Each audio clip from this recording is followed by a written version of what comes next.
وعلیکم السلام ورحمۃ اللہ وبرکاتہ۔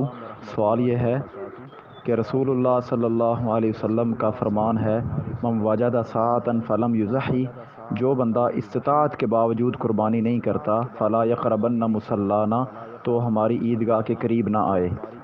تو اب سوال یہ ہے کہ جو بندہ ایسا کرے کیا وہ عید بھی پڑے گا یا پھر نہیں؟ بسم اللہ والصلاۃ والسلام علی رسول اللہ، اما بعد۔ تو محترم بھائی، پہلی بات یہ ہے کہ اس حدیث کے مرفوع اور موقوف آنے کے بارے میں محدثین کے درمیان شدید اختلاف ہے، یعنی کہ یہ رسول اللہ صلی اللہ علیہ وسلم کا فرمان ہے یا کہ سیدنا ابو ہریرہ رضی اللہ عنہ کی بات ہے۔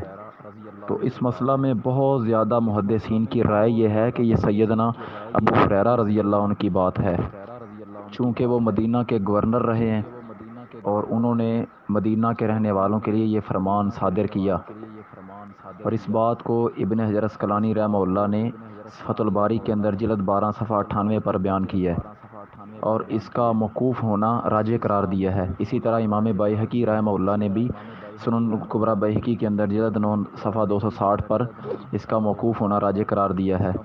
اسی طرح امام ابن عبد البر رحمہ اللہ، امام طحاوی رحمہ اللہ اور بھی کئی ائمہ کرام ہیں۔ دوسری بات یہ ہے کہ اس کا یہ مطلب نہیں کہ وہ بندہ اب عید کی نماز بھی نہیں پڑھے گا۔ تو پیارے بھائی، یہ ایک اسلوب کلام ہے، یعنی اس میں ابھارا جا رہا ہے قربانی کرنے پر، ترغیب دی جا رہی ہے کہ جو بندے کے پاس استطاعت ہے لیکن پھر وہ قربانی نہیں کرتا، وہ کس منہ سے عید کی طرف آ رہا ہے۔ یہ نہیں کہ اس کو عید کی رخصت دی جا رہی ہے، عید کی چھٹی دی جا رہی ہے کہ اب وہ عید بھی نہ پڑھے۔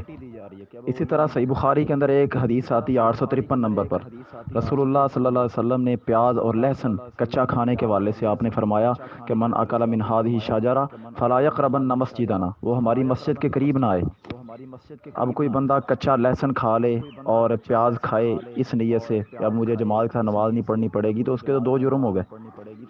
تو خلاصہ کلام یہ ہے کہ عید کی نماز کے لیے قربانی شرط نہیں ہے، اس کے اندر اسلوب کلام یہ ہے کہ اس کو ابھارا جا رہا ہے، ترغیب دی جا رہی ہے، نہ کہ اسے عید کی چھٹی دی جا رہی ہے۔ ھذا ما عندی واللہ اعلم بالصواب۔